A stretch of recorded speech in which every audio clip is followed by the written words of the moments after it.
Bismillahi walibni warohil kudus al-ilahul wahid. Demi nama Bapa, Putra, dan Rohul Kudus ketiganya yang esa. Shalom sahabat yang dikasihi oleh Tuhan, berjumpa kembali dengan saya di channel ini. Terima kasih buat teman-teman yang selalu setia mendukung perkembangan channel ini dengan cara subscribe, like, komen, dan share. Tuhan memberkati kita.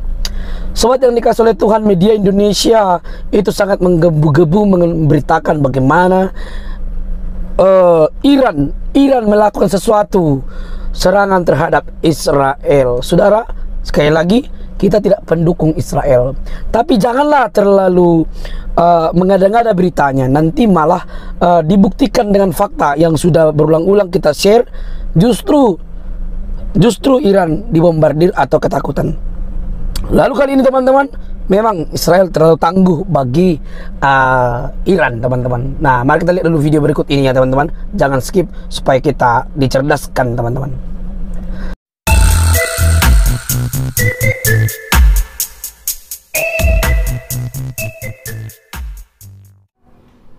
Let me make it clear. Israel. Biarku perjelas. Israel adalah sekutu kami dan akan selalu menjadi sekutu kami. Ini pernyataan dari delegasi Amerika Serikat ya. Is our ally, will always be our ally. They are not guilty Mereka tidak bersalah atas apa yang terjadi.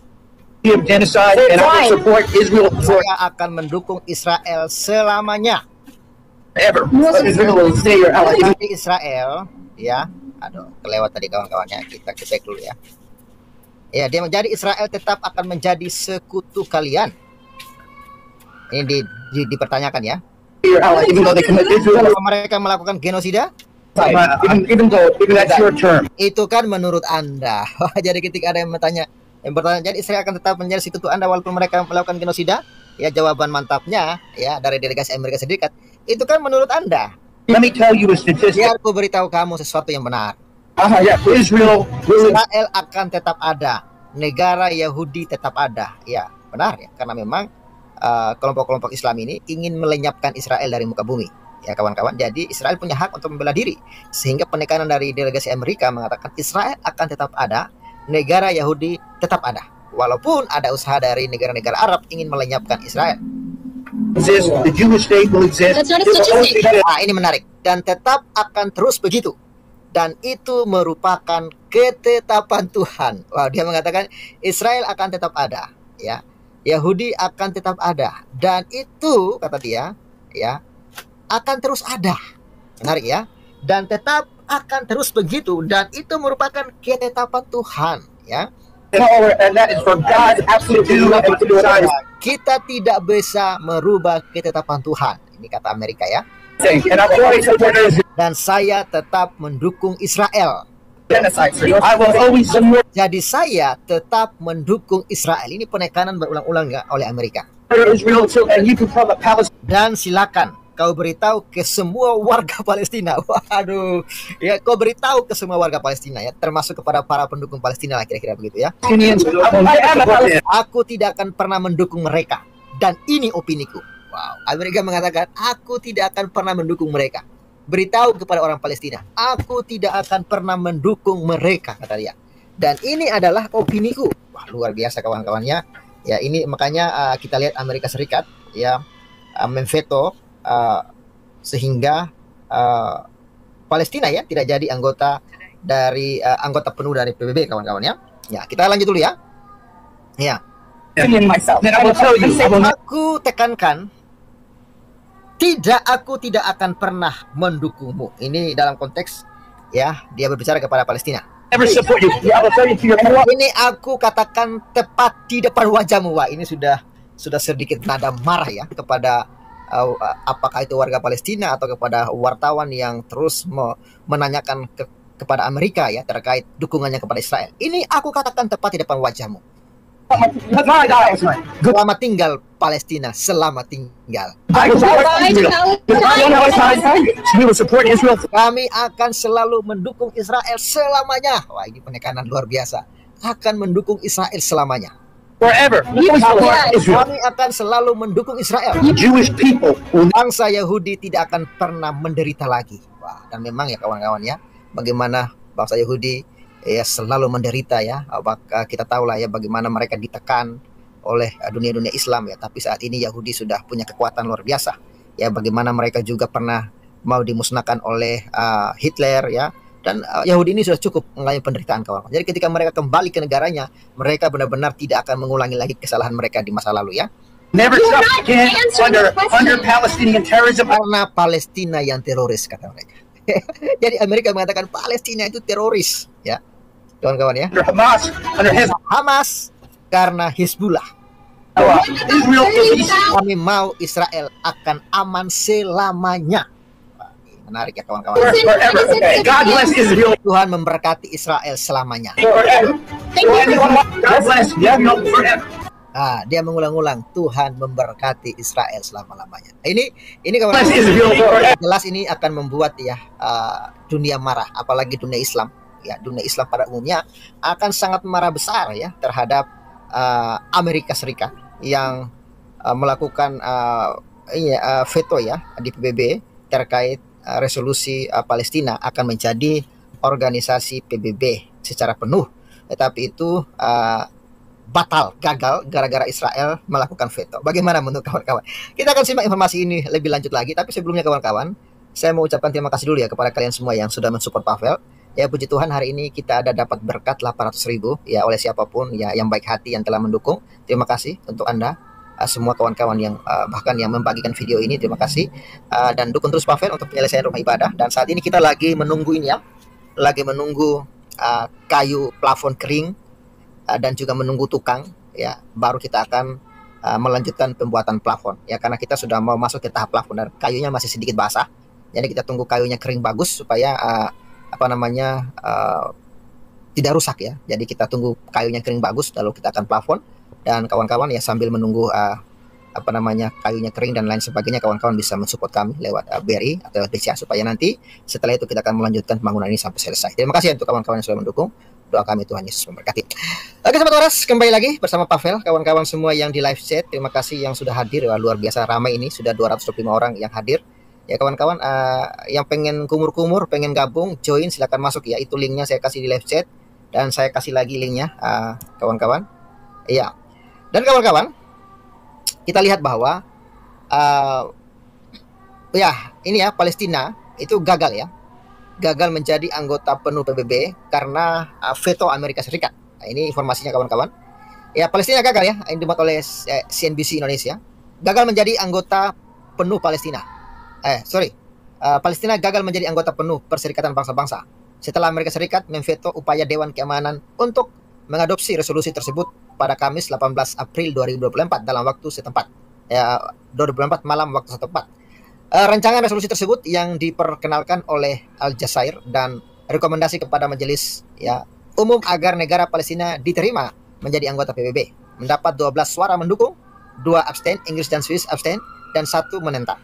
Dengan demikian tidak ada pemungutan suara dengan keanggotaan PBB yang lebih luas untuk mengizinkan Palestina bergabung sebagai negara anggota penuh PBB ya. Jadi memang kawan-kawan Palestina itu sudah menjadi sarangnya teroris ya kawan-kawan ya. Sarangnya teroris. Jadi memang kalau ini dibiarkan menjadi sebuah negara ya, maka di sana teroris akan tumbuh hidup subur ya dan akan mengobrak-abrik Israel tentunya, itu tujuan mereka. Ya bahkan mungkin akan mengobrak-abrik dunia ya. Ini otoritas Palestina mengecam keras AS yang menyebutnya sebagai agresi yang mendorong Timur Tengah menuju jurang yang dalam. Lalu ya kebisikan AS mewakili agresi ya terang-terangan terhadap hukum internasional dan dorongan untuk melakukan perang genosida terhadap rakyat kami yang mendorong kawasan ini semakin jauh ya ke tepi jurang, kata kantor pemimpin Palestina Muhammad Abbas dalam sebuah pernyataan. Rancangan resolusi tersebut merupakan salah satu yang terpendek dalam sejarah Dewan Keamanan ya, yang berisi Dewan Keamanan setelah memeriksa permohonan negara Palestina untuk diterima PBB S 2011-592 merekomendasikan kepada Majelis Umum agar negara Palestina diterima menjadi anggota PBB.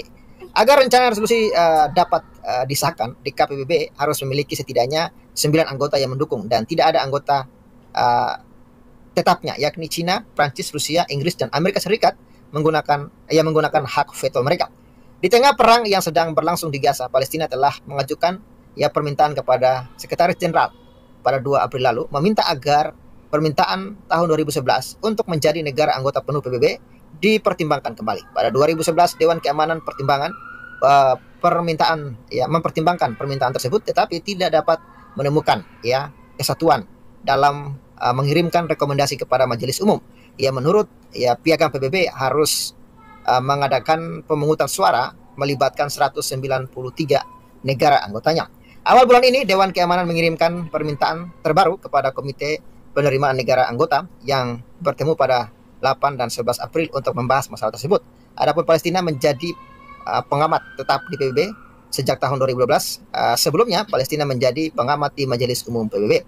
Ya, jadi kawan-kawan, ya, Palestina gagal menjadi anggota penuh PBB setelah diveto, ya, oleh Amerika Serikat. Dan rupanya, ya, kejadian tersebut membuat, ya, banyak warga dunia marah, ya, menyesalkan. Ini termasuk Indonesia, ya. Ini termasuk Indonesia, ya. Apakah Indonesia akan memutuskan hubungan dengan Amerika Serikat? Kita nggak tahu, ya. Indonesia sesalkan AS veto resolusi keanggotaan penuh Palestina. Ya, ini kawan-kawan informasinya. Ini ya dimuat oleh RRI, ya. Ya, ini, ya, KBRN, ya, Jakarta.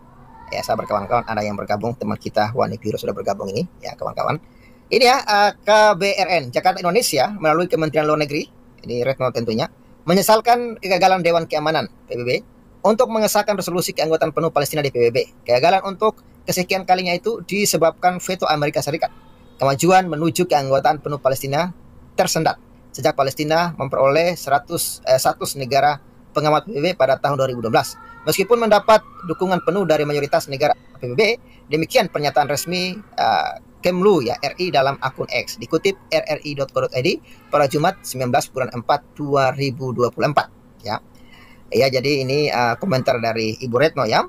Dalam pernyataannya itu, Indonesia menegaskan kembali dukungan terhadap keanggotaan penuh Palestina di PBB, di mana hal itu akan memberikan Palestina dukungan yang patut di antara negara-negara dan kedudukan yang serta, ya, dalam proses perdamaian menuju mencapai solusi dua negara. Sebelumnya, usulan menjadikan Palestina anggota penuh PBB diajukan oleh Aljazair mendapat 12 suara setuju, dengan Amerika Serikat memberikan suara negatif dan Swiss serta Inggris abstain. Ya, sebuah resolusi Dewan memerlukan setidaknya 9 suara setuju dan tidak ada veto dari 5 anggota tetap, yaitu Tiongkok, Prancis, Federasi Rusia, Inggris, dan AS untuk dapat disahkan. Sebelumnya, dalam pertemuan bilateral dengan Menlu RRT, Menteri Luar Negeri RI Retno Marsudi menyatakan Indonesia mendukung Palestina menjadi anggota penuh PBB. Pada pertemuan Kamis, ya, di Jakarta itu, Retno menyebut stabilitas Timur Tengah tidak akan terwujud tanpa penyelesaian isu Palestina. Ya, tidak belum ada jaminan, ya. Walaupun Palestina sudah menjadi anggota PBB, tetapi tidak ada jaminan itu akan memberikan keamanan di Timur Tengah, ya. Selagi teroris Hamas, Hizbullah, ya, masih bercokol di sana, saya rasa, atau selagi dunia Muslim masih bermimpi ingin memusnahkan Israel dari muka bumi, ingin menghapus peta Israel dari dunia ini, ya, saya yakin kedamaian tidak akan terjadi.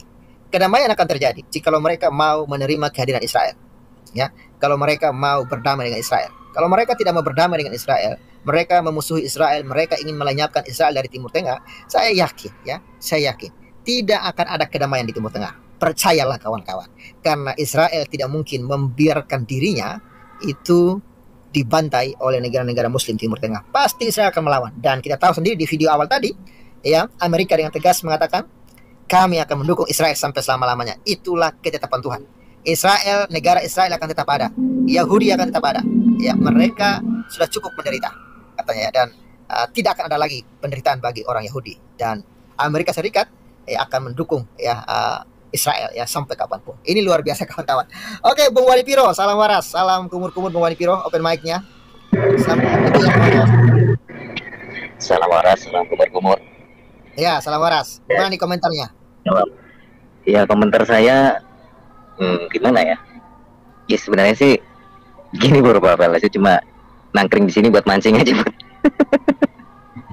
Masalahnya kalau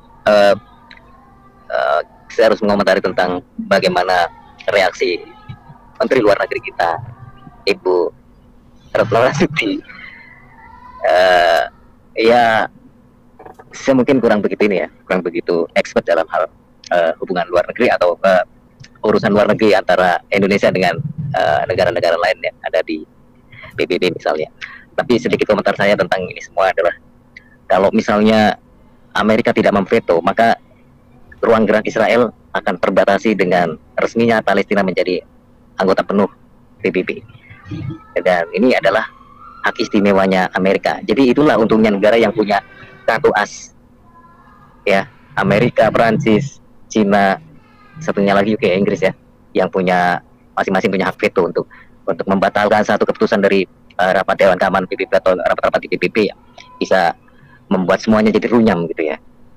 Tapi kembali ke reaksi dari Menteri Luar Negeri Konoha ini yang sepertinya berang dengan aksi Amerika dengan memveto di PBB supaya Palestina tidak menjadi anggota tetap di PBB ya. Emangnya Menteri kita ini, Menteri Luar Negeri Konoha ini punya bargaining apa bisa sewot kayak begitu ya? Apakah dengan vetonya Amerika ini berpengaruh dengan kondisi yang ada di negara Konoha? Karena sepertinya kalau misalnya Amerika tidak memveto apa yang jadi keputusan PBB ini, kira-kira Konoha ini akan menjalin hubungan bilateral dengan Palestina yang kira-kira apa keuntungannya menurut kita ya, secara ekonomi, secara politik, secara militer mungkin, atau secara apa gitu ya? Karena Palestina ini kan juga bukan, kalau yang saya tahu ya Bro Pavel, yang saya dengar, maaf kalau salah, bukan negara resmi tapi otoritas gitu ya. Apa boleh negara, atau memang sudah merdeka yang tahun 88 itu ya? Ya mau, saya tidak cukup pengetahuan tentang Palestina ini ya. Yang saya tahu ya tentang kemarin kayak Israel menyerang Hamas itu, yang sifatnya fenomenal gitu lah. Tapi kalau menelaah tentang si politik luar negeri ya, saya kurang begitu paham. Yang sangat paham itu Bro Raja Udi. Makanya saya nangkring di sini supaya memancing Bro Raja Udi supaya masuk. Katanya belum masuk juga, jadi akhirnya saya gelagapan sendiri ngomong. Oh, ini ada Bro, ini ada komentar dari Nong Kogede. Israel bentar lagi juga hancur bersama negara barat katanya. Ya gitu ya. Ya kita tunggu saja lah bagaimana akhirnya dari konflik yang terjadi di Timur Tengah. Tapi sedikit menyimpang mungkin, karena mungkin ini masih ada sedikit korelasinya ya. Ini kan tidak lepas juga dengan peperangan antara Iran sama Israel gitu ya, terus Israel sama Hamas. Nah ini rupa-rupanya diam-diam ini Israel sudah menggempur Rafah, Bro Pavel. Jadi sudah ada beberapa korban juga dari Hamas yang ada di Rafah. Terus kemudian ada ledakan juga terjadi di Irak, dan itu sepertinya Israel memang menarget beberapa ini ya, berapa yang tewas ya kalau nggak salah sih? Iya, itu berapa tiga ya? Menargetkan ini ya, semacam iya ini kan yang dari ini kan ya anak buat, maksudnya piaraannya Iran lah. Gitu ya. Nah ini orangnya udah masuk. Lega. Lega saya Bro. Habis tertolong komentar saya dengan adanya Bro Raja Udi. Soalnya kalau saya sendirian di sini sama Bro Pavel, ya jujur aja saya nggak punya wawasan cukup luas tentang kondisi politik dan geopolitik di luar negeri. Gitu Bro, langsung ke pakarnya aja Bro. Saya tanggap gongi biasa Bro. Hey. Oke, Bung Raja Uti, selamat hari Minggu ya. Salam waras Bung Raja Uti. Salam waras Bro. Gimana suaranya, jelas apa enggak? Jelas, sangat jelas. Jelas ya. Ya, selamat hari Minggu. Selamat hari Minggu semuanya. Selamat hari Minggu juga buat Wani Piro dan teman-teman di YouTube ya semuanya ya. Oke. Ini menarik sebetulnya mengenai situasi terkini perang ini. Saya lihat berita-berita yang masuk ke Indonesia itu, ke Konoha itu sangat terbatas gitu. Dan tidak semua apa yang terjadi di sana itu diberitakan Bro gitu. Tidak semua diberitakan. Banyak berita itu justru selain disimpan, entah kenapa itu nggak diberitakan. Karena kan kalau saya sih lebih melihat ke ini ya, ke berita media-media luar dan interview langsung kepada pakar pengamat-pengamat strategis ya, pengamat geopolitik dan pengamat ya militer. Nah ini banyak hal yang tidak dibuka sebenarnya sama media-media lokal. Mungkin sedikit agak buka itu ya adalah Kompas. Kalau yang satunya lagi, yang Tribun, isinya hoax itu 100%. Bukan berita gitu ya. Hoax malah untuk apa yang ada di media itu diputar balikan, tidak sesuai dengan fakta yang ada gitu. Pertama kita melihat situasi terkini lah ya mengenai serangan balasan Israel ini. Sebetulnya posisinya kemarin itu Israel itu dalam posisi yang sulit ya. bagaimana tidak sulit? Siapa sih mau negara yang di mana daerah wilayah kedaulatannya dihujani dengan 300 lebih 300 sampai 400 ya drone dan rudal balistik dan rudal jelajah. Dan nggak semua negara sanggup menghadapi situasi yang seperti itu. Artinya kalau itu bukan Israel, pasti korbannya udah banyak.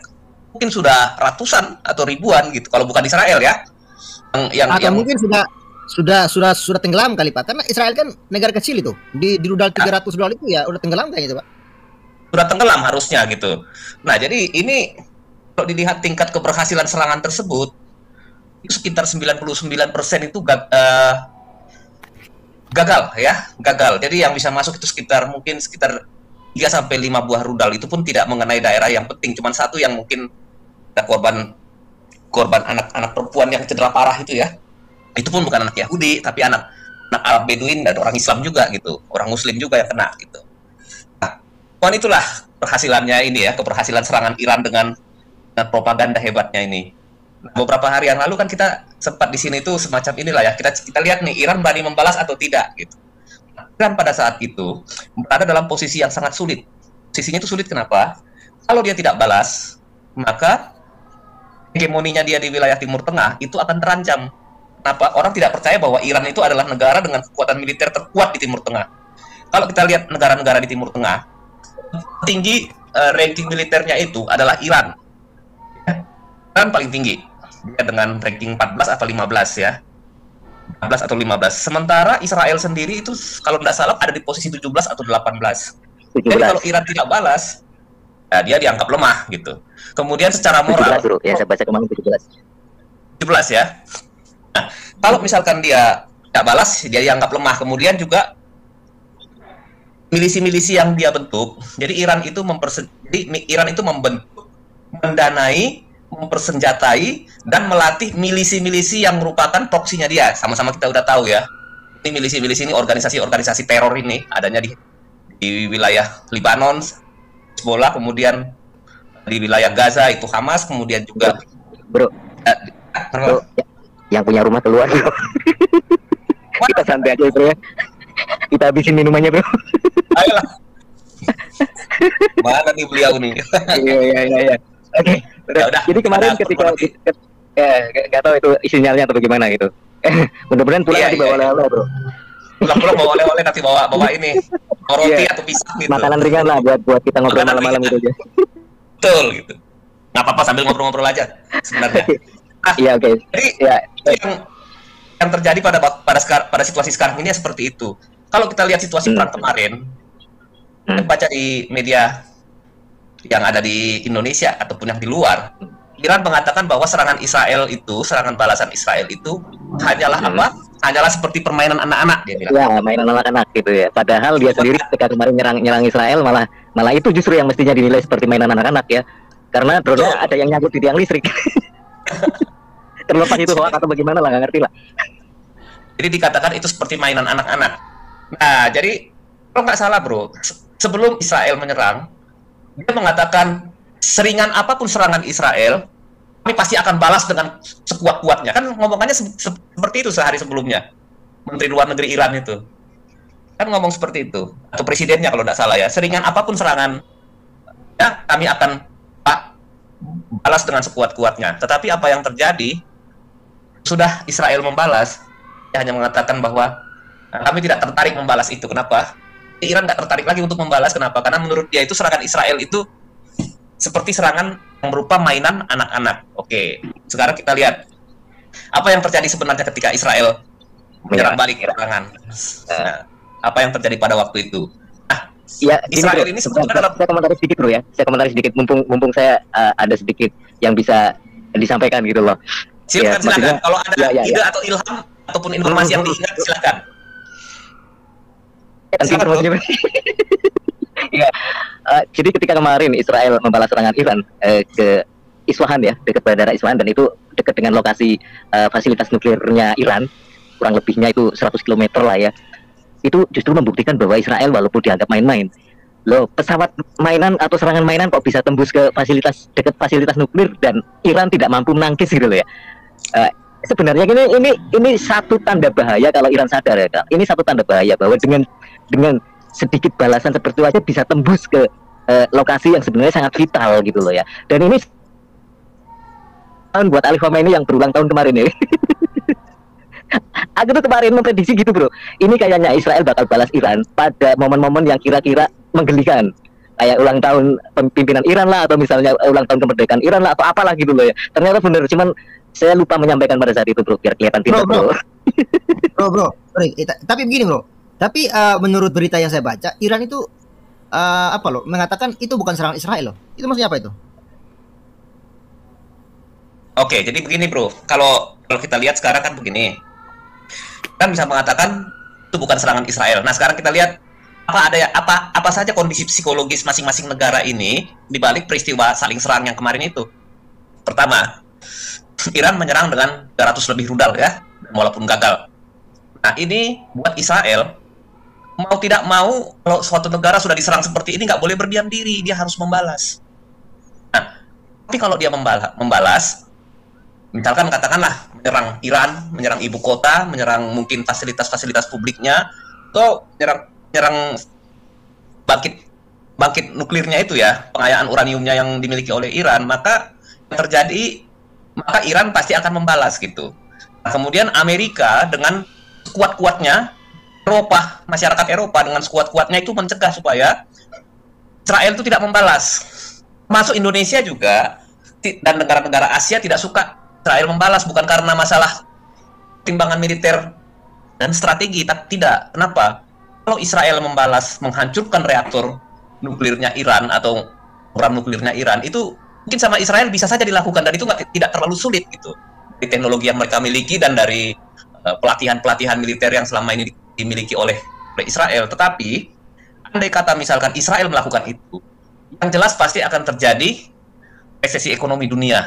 Kita mengetahui kan selama sudah 3-4 tahun ini kan pertumbuhan ekonomi itu kan negatif karena ada wabah COVID-19 kemarin. Nah, ini ekonomi sedang berusaha bangkit. Kalau Israel menyerang balik, maka yang terjadi adalah gejolak ekonomi. Kurs, misalkan di Indonesia saja, itu kurs pasti akan naik, kurs luar ya, kurs dalam negeri turun. Kalau kita lihat dolar hari ini kan naik kan, rupiah kita kan turun. Kemudian pertumbuhan ekonomi kita juga akan turun. Artinya bukan dolarnya yang naik ya bro ya, bukan dolar yang naik, tapi memang rupiahnya yang anjlok gitu loh. Memang bro. Ya, rupiah kita anjlok pasti. Kenapa? Karena kalau situasi perang, kita mau jualan produksi kita kemana coba? Nah, itu nanti kalau kita bahas ekonomi dalam negerinya itu, waduh lebih parah lagi ya. Kalau kita lihat ya, mungkin kemarin saya sempat bahas ini di channelnya Galarua kemarin. Gitu. Dan kekuatan Israel ini sudah semakin ini bro. Kemarin kabarnya dapat kiriman amunisi untuk Iron Dome-nya Israel dari Amerika. Itu artinya memang Israel dan Amerika ini sudah mengantisipasi bahwa mungkin nanti akan dapat serangan kembali dari Iran barangkali, dan dia sudah menyiapkan tambahan amunisi berupa, maksudnya Amerika memberikan ini, mungkin maksudnya uang kali ya, karena yang saya baca itu billion of dollar yang dikirimkan ke Israel. Jadi mungkin maksudnya pembiayaan untuk membangun amunisi yang dipakai untuk persenjataan Iron Dome untuk menangkis serangan-serangan dari luar, mungkin maksudnya seperti itu bro ya. Ya jadi ya terus bro lanjut. Nah jadi maksudnya begini, psikologisnya Amerika dan seluruh dunia tidak mau Israel membalas. Kenapa? Karena akan terjadi perang atau eskalasi militer yang lebih kuat, sehingga itu akan mengancam situasi perekonomian dunia. Itu yang paling berat, paling utama. Yang kedua, Iran juga nanti pasti kemungkinan akan membalas. Rusia kemungkinan juga akan ikut, Rusia atau Korea Utara atau Cina gitu ya. Kalau yang sekarang dilakukan oleh kelompok-kelompok Iran dan Palestina itu adalah akan terjadi bahaya perang dunia ketiga gitu. Meskipun kalau menurut analisis saya sih akan sampai separah itu. Memang akan terjadi perang secara regional bisa, tetapi tidak sampai perang dunia ketiga gitu ya. Nggak akan sampai ke sana. Jadi ancamannya kan begitu. Supaya orang itu, Israel ini begini, orang boleh gebukin Israel semaunya gitu. Siapapun boleh gitu, terutama negara-negara sebelah ini. Boleh menghancurkan Israel. Tapi Israel nggak boleh balas, tangannya harus diikat begitu bro. Itu intinya seperti itu sih sebenarnya. Ya berarti kayak anak kecil ya bro ya. Kita boleh nakal sama, kita boleh nakal sama seseorang gitu misalnya, tapi orang itu nggak boleh balas gitu. Ya lucu kalau boleh balas. Oke, jadi itu situasi psikologisnya ya. Nah, buat Israel, kalau dia tidak balas, maka Iran akan menjadi makin lebih berani dong. Ibaratnya begini, lihat orang berantem aja lah di jalan. Ketika kita lihat orang berantem, ada yang bisa mukulin lawannya nggak mampu membalas. Memukulin ini bakal berhenti nggak memukul? Saya kira tidak. Dia akan semakin sering mukul gitu. Kenapa? Lawannya nggak bisa balas kok gitu. Nah, secara psikologisnya Israel harus membalas. Cuman sekarang balasan apa yang kira-kira bisa dilakukan oleh Israel? Israel kalau membalas dengan betul-betul dia menyerang serius, dia menghancurkan 8 reaktor nuklir ataupun program nuklirnya Iran yang ada di 8 kota itu, dia serang dalam waktu yang bersamaan. Wah, itu bisa seluruh dunia itu bisa heboh gitu. Nah, aneh sebenarnya, dunia ini nggak adil kalau Iran boleh menyerang semaunya tapi Israel tidak boleh membalas gitu.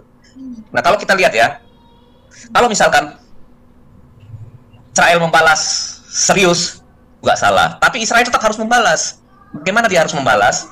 Kemudian Israel berkumpul itu ya, para menteri, terus kemudian para pimpinan militernya, mereka membuat suatu keputusan itu. Cuman kita kan nggak tahu kan rapatnya seperti apa. Hanya kita tahu sesudah serangan dilakukan. Itu ternyata keputusannya adalah serangan batas, ya. Serangan terbatas atau serangan yang dilakukan dengan sangat hati-hati dan sangat presisi. Kan bingung kan kita kan, gimana orang namanya berperang, serangan terbatas, serangan yang dilakukan dengan gini mungkin bro, atau barangkali ada maksud lain, atau mungkin ada maksud lain begini. Mungkin saja Israel dengan membuat serangan yang dianggap Iran itu sebuah serangan yang sepele kayak mainan anak-anak, dia don't play gitu ya, meremehkan gitu ya. Iran ini meremehkan, maksudnya meremehkan serangan Israel. Atau bisa saja dia sebuah strategi dari Israel supaya Iran justru menganggap remeh seperti itu, dan dianggapnya bahwa Israel ini ya kemampuan serangnya cuma sebatas itu saja, tidak punya kemampuan yang lebih. Mungkin saja seperti itu ya. Tapi saya yakin negara sekelas Iran juga pasti tahu lah bagaimana kekuatan Israel. Makanya dia sendiri walaupun dibalas dengan cara seperti itu, dengan dianggapnya sebagai sebuah serangan yang sepele, tapi toh Iran sendiri tidak mau melakukan aksi balasan kembali. Artinya ada pengamat dari Indonesia, dari Konoha maksud saya, itu katanya kalau Iran sudah dapat balasan dari Israel dengan serangan seperti itu, Iran berhak 3 kali lipat membalas serangan dari Israel. Itu bisa kan, mungkin maksudnya aturan perangnya kayak begitu kali ya bro. Dan ini lagi dari live chat ini sekedar intermezzo aja bro. Kalau misalkan gaya saya yang celana ini kurang mengena buat bro Raja Uti, bilang aja bro, sorry bro, soalnya saya biasa kayak gitu bro. Gak apa-apa, lanjut aja, kita ngobrol santai aja. Santai aja biar gak tegang lah bro. Lagi ini yang perang orang lain, bukan kita gitu. Betul. Ini di live chat ada yang berkomentar begini, kalau Indonesia keberatan dengan apa yang dilakukan sama Israel, biar aja ngirim kadrun aja lah ke sana, mani ora gitu lah. Ya ora mani lah son. Iya gitu lah. Ya, saya punya pertanyaan gini bro. Tadi pertanyaan saya satu ya, tadi sudah saya sampaikan, mudah-mudahan bro sempat ingat tadi. Mungkinkah ini maksudnya Israel punya strategi supaya memang sengaja supaya diremehkan sama Iran, sehingga Iran memang terkecoh dengan serangan Israel yang seolah-olah itu memang sepele lah kayak gitu ya. Terus pertanyaan lain lagi adalah mungkinkah dengan serangan yang sepele seperti itu, yang dianggap Iran sebagai sebuah serangan yang sepele, Iran akan menganggap itu selesai, ataukah mungkin di kemudian hari Iran akan melakukan serangan kembali bro? Menurut bro Raja Uti bagaimana? Oke, jadi kita lihat dulu ininya ya. Sekarang kan pertanyaannya kan tadi kan, apakah dengan serangan sepele itu ya seolah-olah misalkan Iran itu kelihatannya dia akan terkecoh. Enggak, sebenarnya begini, bagi Israel, Iran mau berkoar-koar ngomong apapun, katakan Israel kalah lah, Israel nggak sanggup lah, biasanya kan kalau orang-orang Iran sama orang-orang sebelah ini kan paling jago mereka itu bermain dengan kata-kata, paling pinter mereka itu memutarbalikkan fakta. Kan dalam dunia debat kan kita perhatikan seperti itu. Kalau bernarasi, paling jago mereka itu dalam soal inilah ya, memanipulasi, putarbalikkan fakta gitu ya. Bagi Israel itu nggak terlalu penting. Yang penting bagi Israel secara psikologis, Iran tidak punya keberanian lagi untuk mengganggu Israel, baik lewat proksinya maupun lewat serangan langsung rudal maupun drone dari wilayahnya. Itu yang penting bagi Israel sebenarnya.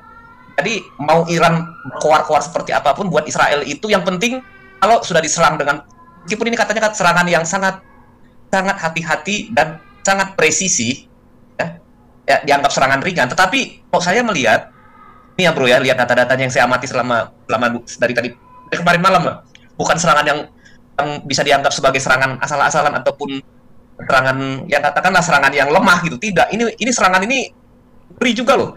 Israel itu menyerang ya gelombang sebenarnya. Cuman itu nggak dibuka di media-media lokal. Kalau mau buka itu ya di media-media luar lah ya, media-media luar. Bahkan yang cukup mengupas ini banyak media-media yang ada di India, YouTube-nya orang India paling banyak mengupas ini. Iya, betul. India, kalau mau lihat beritanya agak lebih serius di CBN ya. CBN walaupun media CBN. CBN itu bagus, kemudian juga Yair Pinto. Terus kemudian kalau mau lihat di Raptor News ya, Raptor News, kemudian Global Military. Nah itu benar-benar siarannya itu betul-betul live-nya itu betul-betul ini ya, sesuai dengan data. Jadi berdasarkan data, bukan berdasarkan omon-omon gitu kayak Iran gitu. Jadi yang kita lihat, pertama serangan itu begini. Pesawat F-16 ini, pesawat F-16-nya Israel masuk dari Suriah. Di Suriah Selatan itu sudah ada ya radar dan artileri pertahanan udara, rudal-rudal anti pesawatnya punyanya Iran, tapi ditempatkan di Suriah. Ya, punyanya Rusia tapi ditempatkan di Suriah. Nah, kemudian mereka terbang rendah menghancurkan radarnya dulu. Nah, akhirnya dalam satu serangan itu bisa dihancurkan seluruh fasilitas radar dan rudal yang ada di Suriah bagian selatan. Nah, sehingga akhirnya pesawat Israel tidak terdeteksi oleh radar Iran gitu ya, sehingga mampu menembus. Jadi ini kan nanti kan bertahap ini. Makanya kan selama ini saya berpikir ya, mungkin nggak Israel bisa menyerang langsung dengan pesawat sampai ke Iran. Karena begini ada kesulitannya. Meskipun dengan pesawat F-35 yang anti radar, tapi ketika nanti F-35 ini mengisi bahan bakar di udara akan ketahuan dia. Ketahuan dari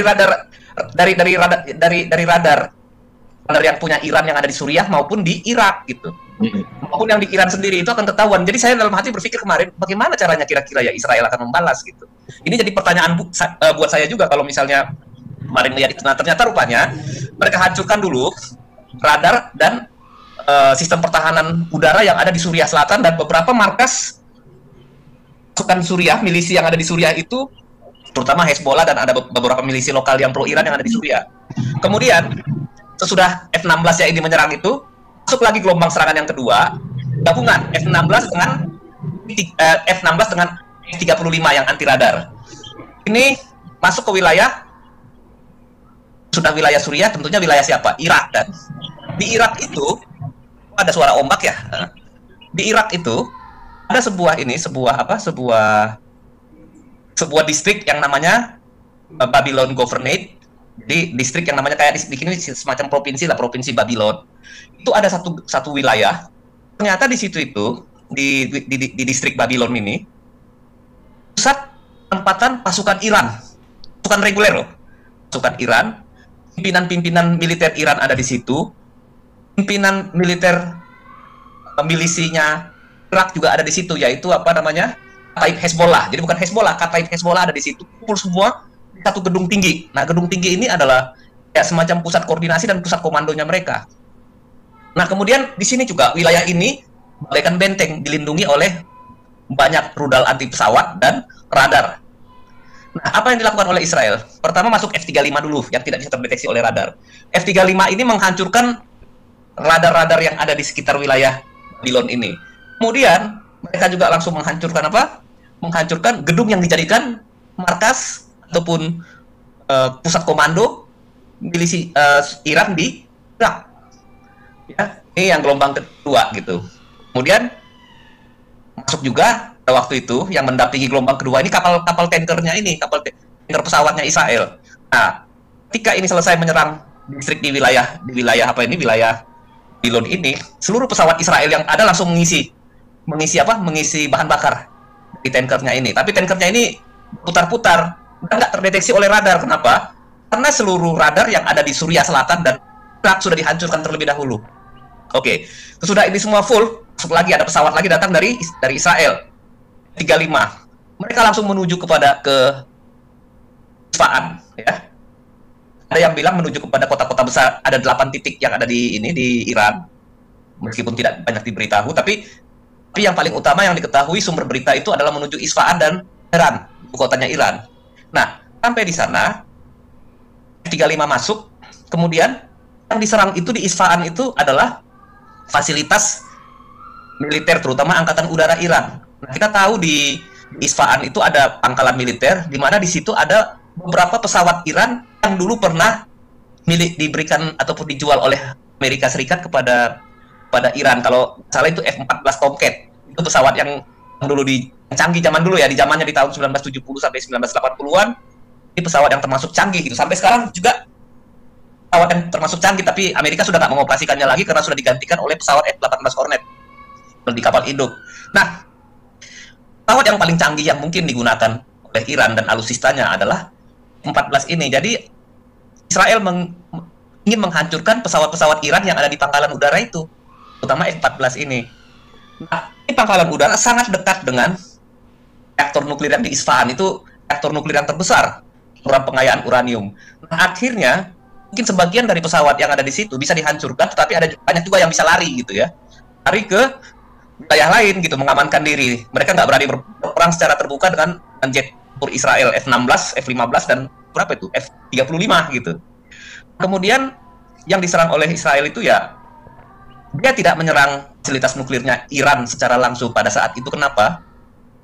Karena ya tadi, ini serangan dengan presisi tinggi. Kenapa? Karena dia takut nanti dukungan politik dari Amerika dan sekutu-sekutu Israel yang ada di Eropa itu akan hilang kalau Israel menghancurkan apa? Menghancurkan reaktor nuklir Iran yang di Isfahan yang terbesar itu. Kalau dia hancurkan, dukungan dari sekutu Israel akan hilang. Kemudian juga Iran dipaksa oleh situasi, dia harus membalas Israel lagi. Nah, Israel juga sebenarnya tidak mau timbul eskalasi yang lebih besar lagi dari perang ini. Dan dia juga sekarang sebenarnya kalau dilihat dengan serangan Iran 300 drone itu, Israel itu secara politis itu menang. Tadinya orang membenci Israel sebagai bangsa yang melakukan genosida, tetapi sekarang sudah mulai banyak yang melakukan apa? Melakukan pembelaan terhadap Israel. Sudah mulai melakukan pembelaan terhadap Israel. Kenapa? Israel bisa diserang sampai, ya kan ada videonya, kan ada buktinya, 300 drone lebih. Nah, sekarang sekutu-sekutu Amerika Israel yang tadinya membenci itu sudah mulai berbalik gitu. Nah, inilah yang terjadi. Nah, kalau saya melihat pangkalan udara yang di Isfahan itu hancur itu sebenarnya, meskipun tidak diberitakan, dan Israel juga tidak memberitakan atau melepaskan rekaman hasil serangan mereka atau foto dari satelit. Kenapa? Israel sekarang ini secara psikologis dia biarkan Iran ini berpikir apa? Jangan paksa Iran untuk menyerang balik, karena pasti akan terjadi eskalasi ataupun pertempuran yang lebih besar gitu ya. Jadi biarkan saja Iran itu yang mengatakan bahwa serangan itu kayak serangan anak-anak gitu ya. Kemudian juga kalau misalkan Iran membalas atau Israel menunjukkan hasil dari serangannya kemarin, atau Iran nggak akan mungkin menunjukkan. Kenapa? Dia malu. Bagaimana malu? Nggak malu. Pesawat Israel bisa dengan mudahnya menembus pertahanan dan menghancurkan pertahanan udaranya Iran gitu. Betapa tidak malu dengan kondisi seperti itu. Jadi artinya kedaulatan udaranya Iran itu sudah diinjak-injak oleh Israel. Kalau misalkan ini, tapi Israel tidak mau mengumumkan itu, dia biarkan. Yang penting bagi Israel, Iran itu secara psikologis tidak berani mengganggu Israel. Sangat mengganggu loh dari serangan 7 Oktober kemarin itu. Sebenarnya Hamas itu juga diperintah oleh Iran untuk menyerang Israel pada waktu itu. Selain mereka memang punya keinginan untuk melenyapkan negara Yahudi ya, tapi itu sangat mengganggu buat Israel gitu. Dan kemudian bagaimana milisi-milisi yang ada di Timur Tengah, di Suriah, di Irak, Houthi Yaman, dan Hamas di Gaza itu dibentuk, dibiayai, didanai dan dilatih oleh Iran. Semuanya itu dilatih oleh Iran. Nah, itu sangat mengganggu. Sementara Iran sendiri tidak pernah berperang langsung face to face dengan Israel. Iran ini menggunakan proksinya. Nah, dengan kondisi seperti ini, paling tidak ada rasa takut sekarang oleh Iran, dalam dirinya Iran. Untuk apa? Untuk mengganggu Israel. Itu yang buat Israel itu perlu, makanya dia harus membalas. Meskipun sedikit mungkin bertentangan ya, karena dia melawan apa yang diminta oleh Amerika dan sekutu-sekutu masyarakat Eropanya gitu. Nah, sebetulnya kita lihat di satu sisi ada perang di medan tempur. Di sisi yang lain ada perang diplomatik. Di mana perang diplomatik ini terjadi? Di PBB. Satu sisi kita melihat secara militer, taktis, strategis, Israel sudah sementara ini posisinya kalau main catur ya, lagi menang posisi, walaupun dia belum mengalahkan Iran secara total, tapi dia sudah menang posisi. Iran yang tadinya itu ofensif atau menyerang Israel, sekarang dalam posisi yang jadi defensif. Kenapa? Kalau Iran berani menyerang langsung membalas, hancur habis. Apa? Rudal-rudal anti pesawat yang dimiliki Iran itu hancur sekarang ini dalam kondisi yang terbuka itu wilayah udaranya, kecuali dia dapat kiriman rudal yang baru dari Rusia. Bukan tanggung loh bro, itu rudal yang dihancurkan Israel itu adalah S-300 S300 atau S300 ini termasuk canggih di zaman sekarang ini. Nggak semua negara yang banyak pakai itu. Yang memakai S300 itu ya hanya sekutu-sekutu dekatnya Rusia. 400 setahu saya masih hanya Rusia yang pakai. Iran mungkin minta tapi belum diberikan. Nah ini mungkin 400 itu juga kalaupun diinstal, dipasang, apakah bisa mendeteksi F-35-nya Israel? Saya nggak yakin juga gitu. Nah, kita lihat di PBB. Diam-diam, didukung oleh Al Jazair, itu mereka, Dewan Keamanan PBB yang sudah disetir oleh para kadrun seluruh dunia, para aktivis gerakan kiri yang ada di Amerika dan di Eropa dan di seluruh dunia. Biasanya kalau yang namanya kiri atau kiranya komunis itu, dia akan bergabung dengan ideologi sebelah gitu. Dan ideologinya orang sebelah ini. Cocok ini sama-sama ideologi yang mengandalkan massa. Indonesia juga sama dulu. KI itu kan pertama-tama kan berdirinya kan dari partai ini, partai yang sebelah juga kan gitu ya. Itu pasti akan bisa bekerja sama. Nggak pernah PKI itu bekerja sama dengan partai politik Kristen gitu, nggak pernah. Di Eropa dan dimanapun itu nggak pernah. Nah, yang terjadi kemudian, mereka mengajukan anggotaan penuh Palestina sebagai anggota PBB. Kalau selama ini kan sebagai anggota peninjau sebetulnya. Anggota peninjau lah di PBB. Diakui sebagai negara, tapi dia tidak dianggap sebagai anggota penuh. Kenapa? Pertama, kalau kita bicara negara, pemerintahannya siapa yang diakui dulu. Yang kedua, batas wilayahnya di mana? Batas wilayahnya Palestina itu sebenarnya mana? Nggak ada batas wilayah negaranya kan? Karena Palestina ini kan negara yang diakui tapi berada dalam wilayah negara lain. Negara lain udah eksis, yaitu Israel, sudah diakui sebagai negara gitu di PBB. Tapi Palestina kan wilayahnya mana? Gaza, di Barat atau Yudea dan Samaria.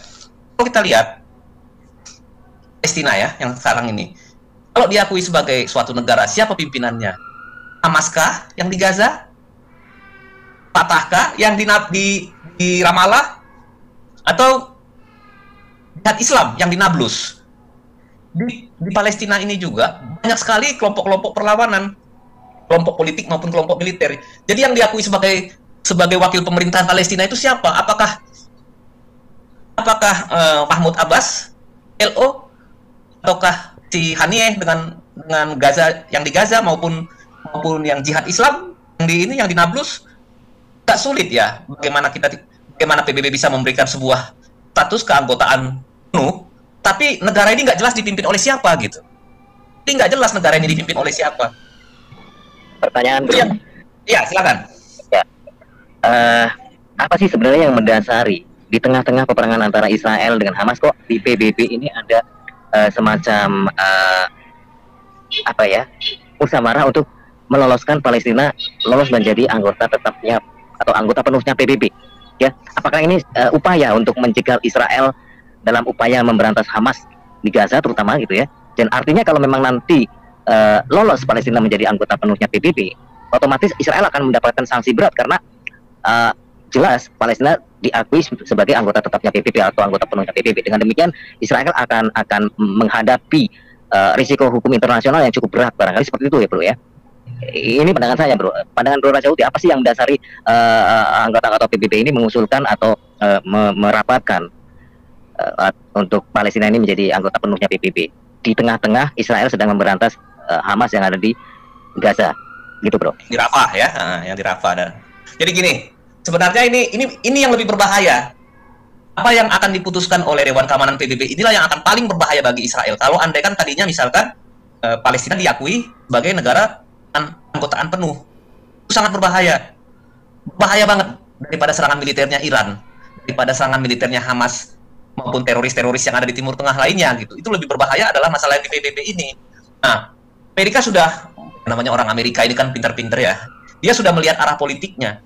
Kalau misalkan seperti yang tadi sudah bro mengungkapkan, sebetulnya sudah tepat gitu. Jadi kalau misalkan selalu kan PBB bilang solusi dua negara sebagai jalan perdamaian, solusi dua negara. Si Rasudi pun juga sama kan, solusi dua negara. Jadi dunia ini hanya memandang bahwa dengan solusi dua negara permasalahan di Timur Tengah itu selesai. Tapi nggak segampang itu bro. Sebetulnya yang ada dalam pikirannya orang-orang Arab ataupun orang-orang Timur Tengah ini bukanlah solusi dua negara. Mereka mau Israel itu harus hancur, harus dibuang ke laut, harus dibuang dari wilayah Timur Tengah, harus dimusnahkan yang namanya negara Israel. Itu yang mereka mau, bukan solusi dua negara. Nah, kalau kita lihat from the river to the sea, Palestine will be free. Nah, kalau gitu Israel mau kemana kalau dari from the river to the sea Palestine will be free? Artinya Israel nggak boleh ada di wilayah itu. Nah, kalau kita tanya kepada orang-orang yang mengatakan bela Palestina lah, sekarang bagian mana dari negara Palestina yang dijajah Israel? Semuanya loh.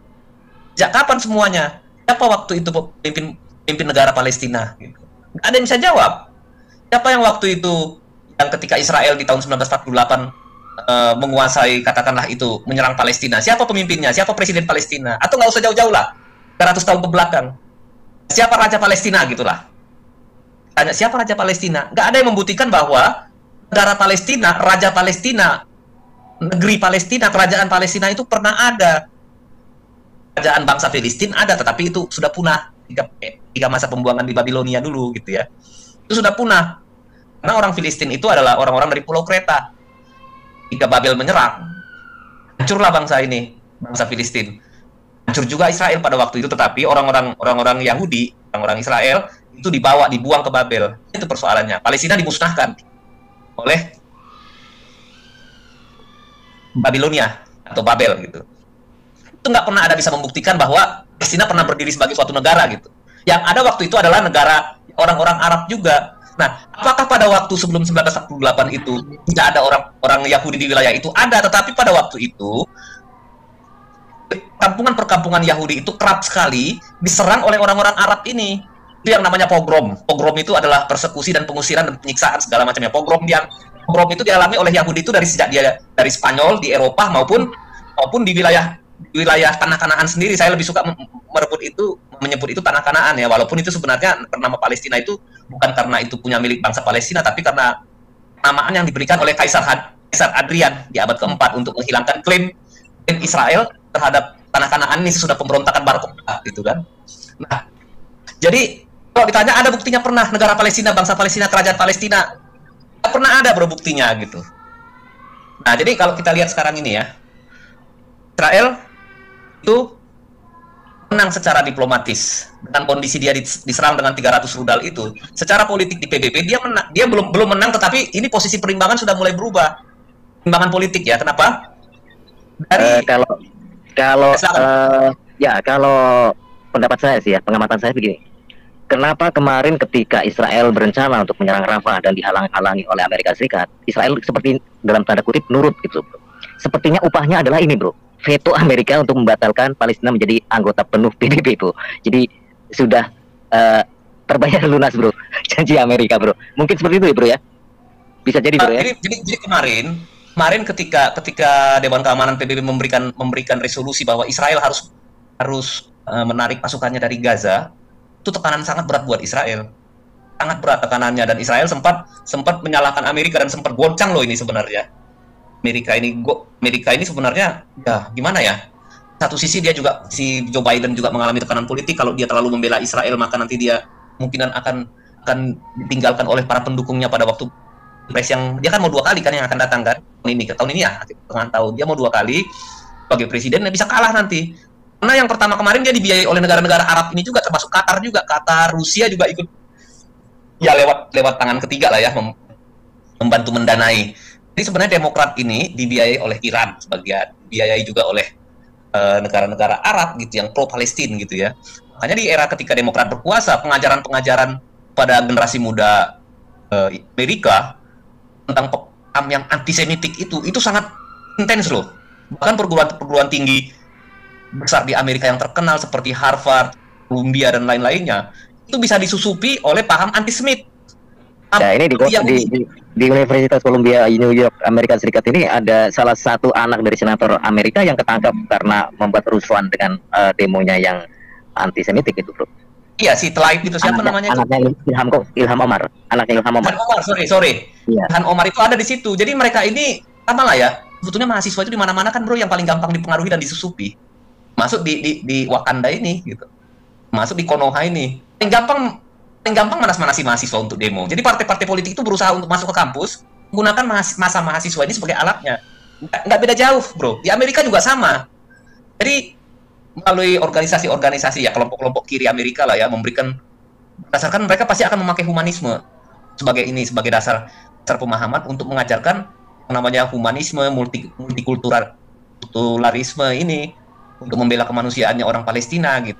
Dan mereka bisa menutupi fakta bahwa serangan 7 Oktober itu nggak pernah disinggung, baik di universitas maupun di PBB. Nah, ini yang menyebabkan Israel itu semakin terpojok ya dalam situasi politik internasional. Nah, tetapi Amerika membayar apa yang kemarin itu dianggap Israel itu sebagai suatu kekeliruan, yaitu ikut menyetujui resolusi Dewan Keamanan PBB di mana Israel harus menghentikan perang di Gaza dan menarik pasukannya dari Gaza. Nah, itu dia. Jadi sekarang ini yang paling utama sebenarnya, bro. Kulan terakhirnya negara-negara yang antisemitik, saya nggak katakan dalam konteks agama, walaupun itu sebenarnya dan juga bersinggungan, ya motivasi yang sama antara agama dengan ideologi antisemitik gitu ya. Nah, jadi inilah yang menghalangi bentukan negara Palestina secara penuh. Bayangkan, bro. Katakanlah Dewan Keamanan PBB menyetujui ataupun Majelis Umum menerima Palestina sebagai anggota penuh. Apa yang terjadi? Maka yang terjadi, seperti yang bro katakan tadi, Israel itu ya terpojok. Pojoknya bagaimana? Pertama, dia tidak lagi bisa berunding dengan Palestina. Kenapa? Karena status kenegaraan Palestina sudah diputuskan secara unilateral di mana? Di PBB. Jadi mau tidak mau Israel harus terima apa yang diminta oleh PBB. Misalkan, Israel harus menarik pasukan dari Gaza.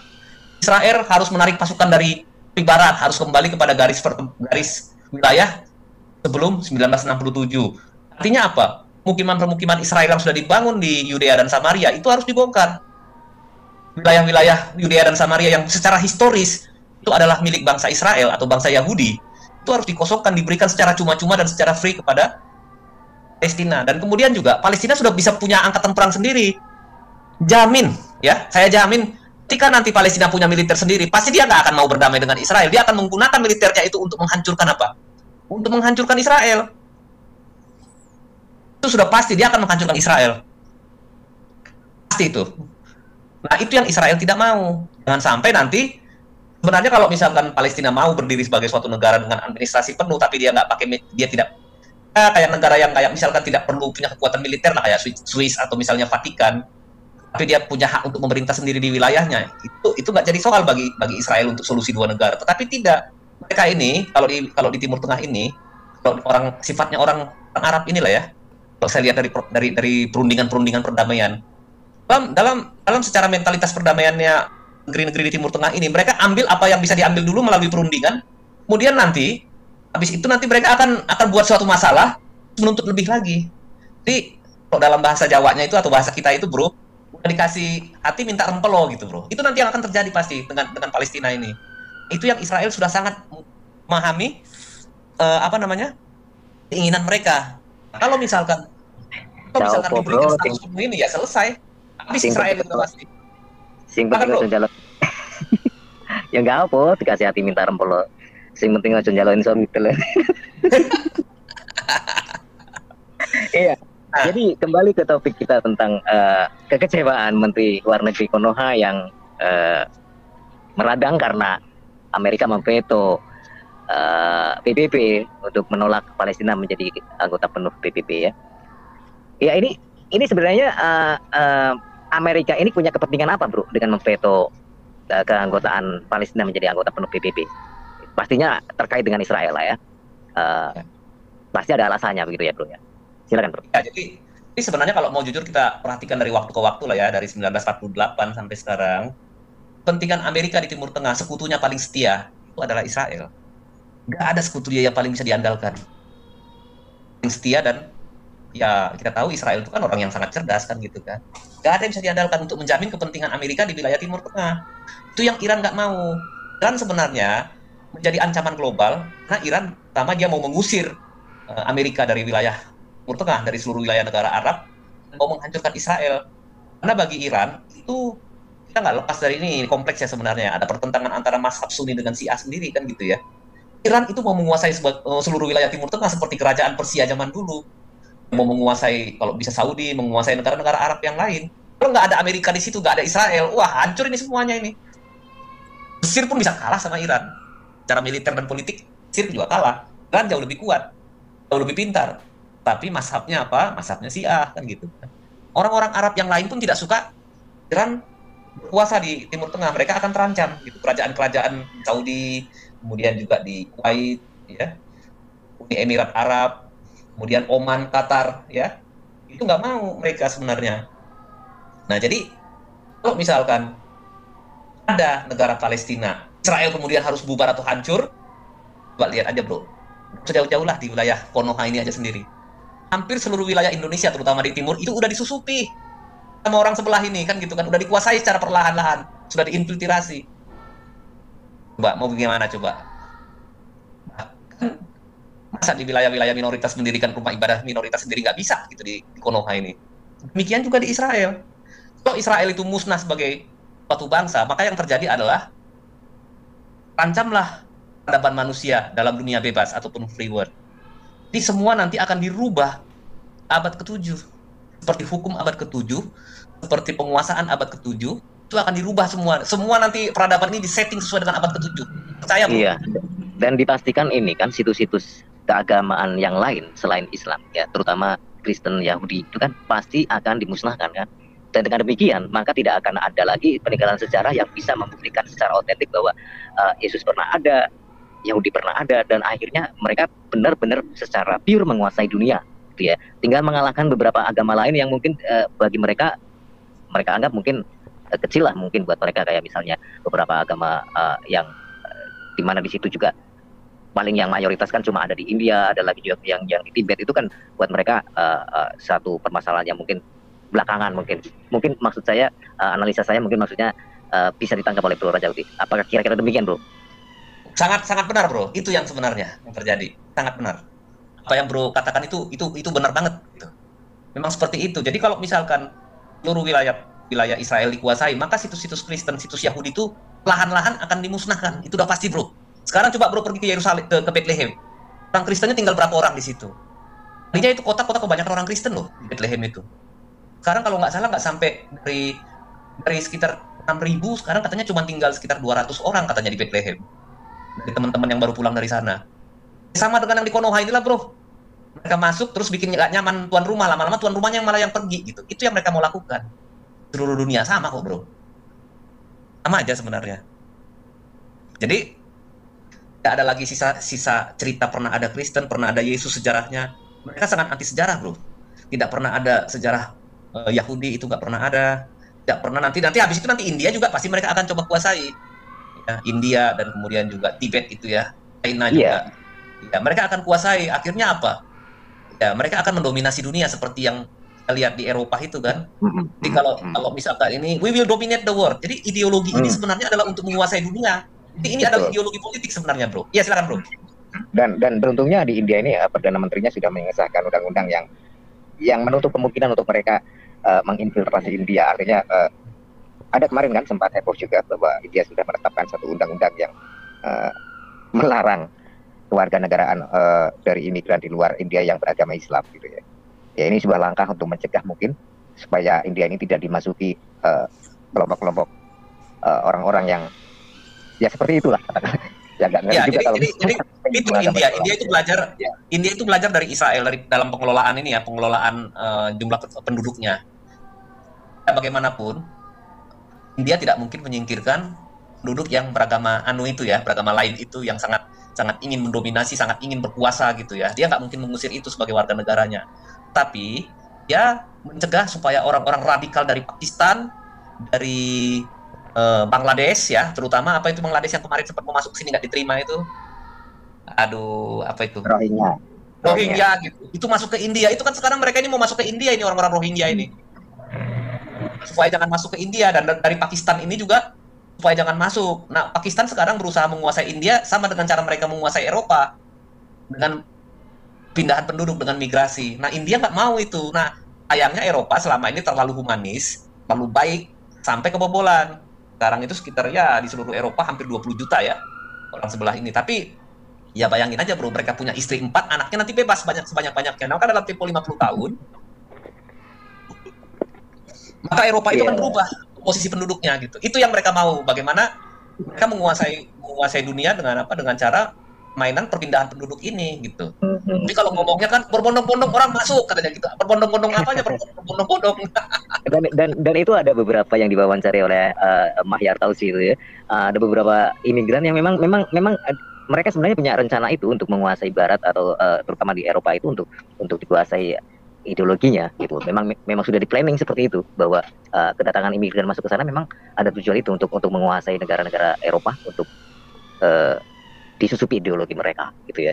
Dan ini bro terkait dengan situs-situs bersejarah yang mungkin tujuannya adalah untuk dilenyapkan gitu ya supaya mereka bisa mendominasi dunia. Yang saya menjadi teringat itu ya seperti situs-situs di negara Konoha seperti halnya peninggalan dari kerajaan Majapahit bro. Ini sebuah kerajaan begitu besar dan sampai daerah kekuasaannya sampai Kamboja, seluruh Asia Tenggara gitu bahkan dikuasai oleh Majapahit. Kerajaan sebesar itu, tapi peninggalan situs sejarahnya itu seperti hilang jejak entah kemana bro. Ini menurut bro, ini apakah sebuah penghancuran situs yang memang masif dilakukan ketika itu sehingga hampir paling tidak itu ada semacam candi lah atau apa sisa-sisa kerajaan dari Majapahit itu. Cuman yang kita lihat itu hanya beberapa ya kayak semacam kolam pemandian itu pun sudah tidak terawat lagi oleh pihak yang terkait gitu ya. Apakah demikian bro? Bahwa negara maksudnya situs sebesar kerajaan Majapahit kok bisa punah begitu saja, bisa hilang seolah tanpa jejak, hanya tersisa-sisa ya beberapa sajalah yang kayak semacam yang tadi saya sebutkan kayak kolam pemandian itu memang ada, itu masih tersisa dan itu dimanfaatkan masyarakat sebagai tempat berwisata. Terus kemudian ada lagi artefak kuno itu pun masih tidak terawat oleh ya pihak yang terkait gitu loh. Dan yang saya heran itu harusnya kan semacam ya peninggalan kayak bekas keratonnya lah atau apalah, kok sepertinya kok tidak ini ya, tidak kelihatan gitu loh. Dan banyak ini kan batu-batu yang jadi peninggalan kerajaan itu justru dimanfaatkan oleh masyarakat untuk ini kan, untuk sesuatu yang menurut saya tidak pada tempatnya, karena harusnya kan itu peninggalan sejarah juga harusnya dipelihara gitu ya. Paling tidak pemerintah lah, pihak yang terkait untuk berusaha memelihara itu. Dan sampai dengan sekarang ini kok kayaknya perhatian pemerintah untuk hal-hal yang demikian itu kok kurang gitu ya. Menurut Bro Raja Uti gimana bro? Betul sependapat kalau soal itu bro. Kalau kita lihat di Jawa Timur itu sisa candi, utama walaupun ada masih tersisa bekas-bekas candi di Jawa Timur, tapi tidak terlalu banyak juga candi yang masih ada di Jawa Timur ya. Itu juga kepalanya pasti nggak ada, pasti ya. Kepalanya pasti udah hilang atau ditaruh di mana, terutama candi-candi Buddha. Jawa Tengah itu masih jauh lebih banyak peninggalan candi Hindu maupun candi Buddha. Tapi itu bisa terselamatkan karena apa? Karena kita tahu letusan Gunung Merapi berapa kali kan, itu menutup ini candi-candi ini dengan debu dan tanah gitu ya. Sehingga mereka luput dari dihancurkan oleh ideologi ini. Luput dari penghancuran. Kalau bro lihat di Jawa Barat, ya, sebenarnya kerajaan tertua itu kan Tarumanegara dan Salakanegara di Jawa Barat. Nah, itu coba lihat, ada nggak bekas peninggalan candi, bekas peninggalan keraton, bekas peninggalan kerajaan, istana raja atau apa gitu, benteng, hampir tidak ada di Jawa Barat. Ya, Salakanegara saya pernah ke Banten, lihat bekas situsnya, waduh ini apa, nggak ada apa-apa, paling tinggal ya itu ya batu yang Tarumanegara itu yang ada bekas jejak kaki batu itu, semua yang namanya prasasti di Jawa Barat mungkin masih ada, tapi bukti-bukti sejarah itu pasti akan dihilangkan. Nah kebiasaannya ideologi sebelah ini, ketika mereka menguasai satu wilayah, seluruh bukti sejarah, artefak, senian, kebudayaan akan mereka hancurkan, dirubah dengan kebudayaan dari Arab abad ke-7 gitu. Tanya itu kebudayaan dari Tuhan, pasti alasannya seperti itu. Dan ya pilihannya ya bagi masyarakatnya ya ikut AMI atau dipenggal atau bayar jizya, kan itu aja kan sebenarnya. Ada yang lucu bro, katanya situs Alexis juga ditutup sama Gadun bro. Yang di Lancet nih ada aja. Kalau Alexis yang di puncak masih ada bro, yang versinya Kadrun ada di puncak banyak itu. Kalau bro naik mobil lah dari Jakarta masuk puncak sampai ke Sukabumi ada itu bro, banyak. Oh, itu, tapi udah kayak, kalau itu situsnya mereka bro. Nah, kalau kita lihat di sana itu, aduh, dulu kita ke puncak itu paling ya tenang lah dengan suasana udara segar dan kebudayaan tanah Pasundan. Sekarang enggak, aneh, ke puncak itu kayak ke Timur Tengah gitu kan. Tapi apa coba? Sama pemerintah daerah itu dibiarin aja, sama pemerintah pusat juga dibiarin. Gak apa-apa budaya dihancurkan. Yang menghancurkan kan keturunan Nabi katanya gitu. Susah kalau udah gitu bro. Jadi kita sendiri nggak bisa mengurus apa? Nggak bisa mengurus budaya dan heritage bangsa kita sendiri. Nah jadi sebetulnya kalau Saya melihat ya itu, bukan ini ya, pengamat-pengamat dari luar juga mengatakan jika Israel hancur, maka peradaban dunia bebas yang seperti sekarang kita nikmati ini akan hancur. Gak lama kemudian nanti India akan mereka kuasai, China juga akan mereka kuasai secara perlahan-lahan. Lama-lama habis, bro. Kenapa? Kristenan dan Yahudi tidak punya lagi bukti-bukti sejarah, tidak punya lagi bukti-bukti apa ya namanya ya, manuskrip misalnya yang di situ ya. Kan sebenarnya di Israel sendiri masih banyak hal yang belum digali sebetulnya. Penggalian sejarah sampai sekarang masih dilakukan untuk melihat bagaimana sebenarnya situasi di masa yang lalu. Tapi tentang keberadaan negara Israel dari 2000 tahun sebelum Masehi, tentang keberadaan Abraham, itu bisa kita buktikan. Tapi keberadaan Palestina bisa dibuktikan nggak? Nggak ada, bro. Nggak ada yang namanya etnis Palestina gitu. Ada nggak? Bahasa Palestina. Karena nggak ada yang katanya namanya bahasa Palestina. Atau kerajaan Palestina. Nggak ada. Apakah misalkan orang Filistin itu yang sekarang jadi bangsa Palestina? Tidak juga. Kenapa? Bahasanya kan beda. Bahasanya Filistin itu kan bahasa Yunani kuno. Bahasa Palestina ini ya bahasa Arab. Apakah itu sama? Nggak mungkin sama. Nah, jadi kalau kita melihat, ya kita harus bukan apa-apa ya. Kita melihat fakta sejarah tentang keberadaan Israel ini. Jadi kadang-kadang kalau kita lihat, bro, di jalan-jalan, tidak perlu Anda menjadi seorang Muslim untuk apa? Untuk membela kemanusiaan di Palestina. Loh, bukan masalahnya bukan sesimpel itu. Itu framing sebenarnya gitu. Itu framing seolah-olah membela Palestina itu mendukung kemanusiaan. Terus kalau membela Israel itu tidak mendukung kemanusiaan, nggak seperti itu. Nah, nggak seperti itu sebenarnya, bro. Jadi, tadinya orang-orang Kristen, pendeta-pendeta terpengaruh juga. Mungkin mereka juga dapat tekanan kan dari pemerintah. Noha kan gitu kan. Untuk ikut di Monas sana berdiri, membela ini, membela Palestina. Sekarang, apa dasarnya gitu? Orang-orang ini, pendeta-pendeta ini membela Palestina atas dasar kemanusiaan. Loh, Israel melakukan pelanggaran kemanusiaan yang mana? Itu kan orang-orang sipil itu kan digunakan Hamas sebagai tameng, di mana ada pemukiman sipil, ada sekolah, ada masjid, ada fasilitas publik. Mereka membangun terowongan di sana supaya apa? Ketika nanti mereka meluncurkan roket dari situ, Israel membalas, maka yang akan jadi korban adalah orang sipil. Siapa yang jahat di situ? Apakah orang Israel? Tidak. Israel punya hak untuk membela diri, untuk mengamankan negerinya. Yang jahat itu ya si teroris Hamas ini, kan gitu. Teroris Hamas ini yang jahat. Tapi mereka bisa memutarbalikan apa namanya ya? Kalau kita bilang dalam dunia sulap itu ilusi optik. Jadi di mana seorang penjahat, di mana yang jahat jadi pahlawan malah dibuat jadi penjahat. Itulah yang terjadi dengan Israel ini sekarang. Itulah yang terjadi dengan Israel ini. Dibuat jadi penjahat, mereka itu didemonisasi, dibuat sebagai iblis gitu ya. Anggap sebagai iblis, sebagai penjahat, sebagai orang yang melakukan genosida terhadap bangsa Palestina gitu. Itulah framing yang diterima di dunia luar. Tetapi dengan adanya apa ya pembelaan dari Amerika dengan memveto resolusi Dewan Keamanan PBB tentang status negara Palestina ini sangat telak, bro. Sangat telak bagi Hamas dan bagi para pendukung ataupun para pendukung Israel haters ini, itu sangat telak. Sampai duta besar Palestina yang ada di PBB itu sampai nangis, kan kelihatan itu. Dia nangis, walaupun dia nangis. Kita nangis karena kepura-puraan, karena upayanya gagal, bukan nangis karena kesedihan gitu, bro. Merasa kalah gitu ya, meteran karena dia sudah kalah, dia nangis. Gitu. Karena punah dia, sudah semua dia harapan kalah gitu. di situ. Ya, punah semua harapan gitu kan untuk punah. Jadi begini, bro. Nanti kalau andaikan itu jadi negara penuh, Israel harus mundur dari Gaza, mundur. Israel harus menyerahkan Yudea dan Samaria ataupun tepi barat, harus diserahkan.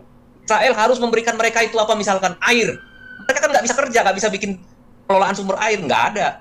Israel harus memberikan mereka bahan bakar minyak gitu ya, harus berikan. Israel harus, pokoknya semuanya berarti Israel itu memberikan sampai dia hancur karena kehabisan anggaran, bro. Seperti itu.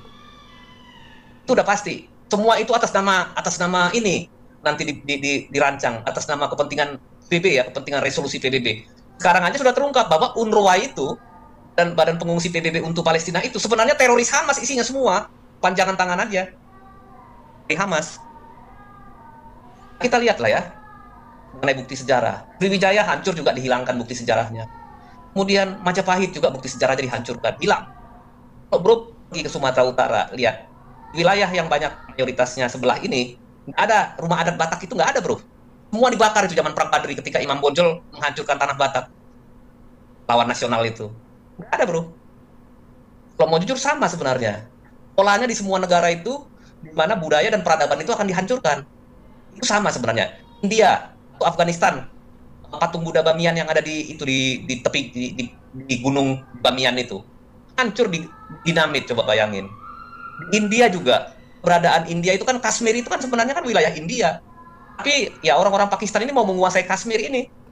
Separuh Kashmir memang milik Pakistan, tapi bagian dari daerah Kashmir yang terbesar itu adalah milik India. Mereka kirim penduduk ke sana banyak-banyak, menyusupkan orang-orang dari luar.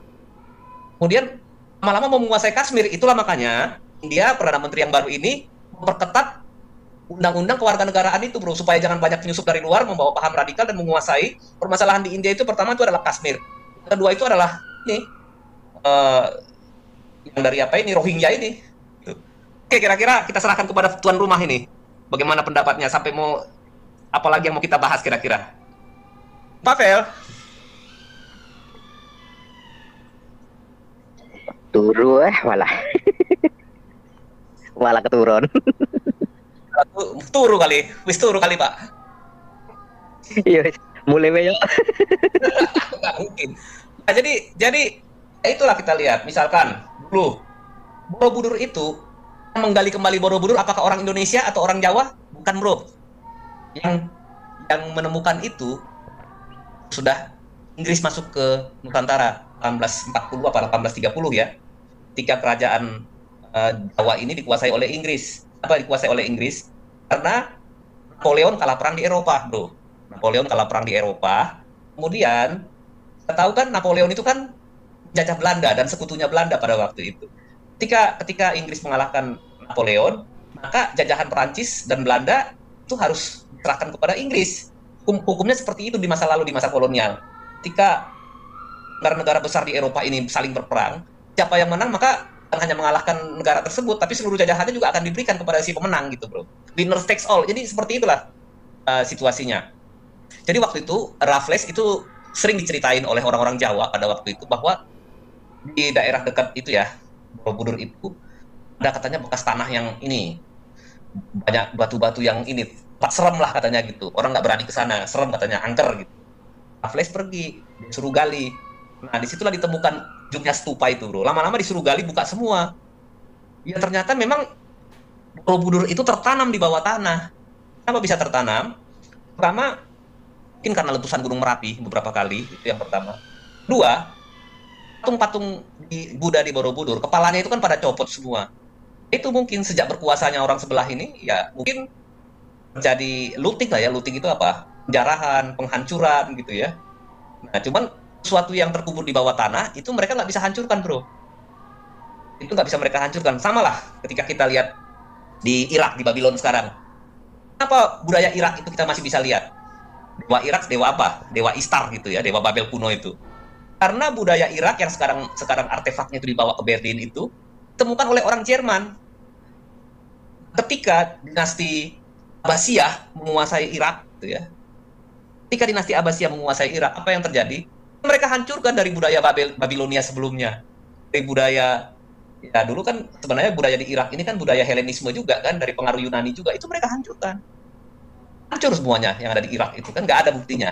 Nah sekarang pil Irak yang ada di Berlin itu dibawa semua, diangkut oleh para arkeolog Jerman, dibawa ke Jerman. Makanya kita bisa tahu sekarang sejarah peradaban manusia tertua memang dari Irak sama dari India, di kebudayaan Mohenjo-daro dan Harappa. Jadi kalau kita lihat Majapahit itu sangat disayangkan. Ada bukti sejarahnya lagi bahwa Majapahit pernah ada gitu ya. Ya ada, paling tinggal kerajaan Mataram Hindu ya, agamanya Siwa Buddha. Tapi sebetulnya kalau lihat sisi arsitekturnya jauh lebih unggul Jawa di zaman Majapahit, Hindu Buddha, daripada di zaman kerajaan-kerajaan sebelah dan zaman modern ini. Kalah arsitekturnya. Orang Jawa itu, bro, itu sangat ahli dalam membangun struktur atau bangunan. Itu kelebihannya. Baik teman-teman dikasih oleh Tuhan, kita sudah menyimak apa yang dibahas ya teman-teman ya. Ada dari perkataan, video-video, dan juga ada yang dibaca bentuk artikel. Teman-teman, herannya bahwa media di Indonesia ini begitu gampang membuat sebuah narasi yang begitu miring terhadap Israel. Membuat berita-berita lalu membuat judul-judul yang langsung membuat apa ya namanya, semangat berapi-api untuk teriak kemenangan dan kemenangan. Nyata-nyatanya Iran panik. Nyata-nyatanya yang terjadi sudah dibuktikan oleh ada pendeta yang sedang di Israel membuktikan Israel aman-aman saja. Terus apa yang lulu lantak? Apa yang diberitakan oleh media Indonesia kadang-kadang nggak berimbang. Apalagi itu TV-TV yang barusan muncul-muncul ini, beritanya entah di mana, videonya entah di mana, aduh payah. Nah teman-teman, kita tidak mendukung Israel, tetapi janganlah membuat narasi, argumentasi, berita yang sebenarnya tidak sesuai fakta. Itu penting. Tidak sesuai fakta, maka dibungkam oleh orang-orang yang sedang berada di Israel. Artinya, apa yang Anda katakan itu keliru. Nah, teman-teman sudah dikatakan tadi, mengucapkan kalimat-kalimat oleh karena Iran memerang atau menyerang Israel, lalu sebutkan kata-kata yang seperti katakan tadi, nampaknya ya kurang etis. Nanti diserang balik menangis. Itu kan yang terjadi beberapa tahun lalu, ketika ada lewat rudal-rudal, lalu teriak ada seorang influencer Palestina bilang kata-kata Alhamdulillah, Allahu Akbar begitu ya. Nah, ketika diserang balik menangis. Nah, kenapa kita harus menggarisbawahi jangan terlalu bersukacita di dalam kondisi yang seperti ini? Ya karena kan ada balasan. Nah, balasan itu biasanya lebih keji gitu loh. Karena apa? Mereka yang melakukan duluan, maka dibalas itu pasti lebih besar. Maka timbullah kerusakan-kerusakan. Nah, teman-teman, kita di Indonesia jauh lebih berharga dibandingkan negara lain. Itu aja intinya. Jadi untuk media-media Indonesia jangan kau buat opini-opini yang miring. Oh, Israel dulu lantak, Israel diratakan sama dengan tanah. Ini itu kacau itu. Bagaimana mungkin terjadi hal yang demikian?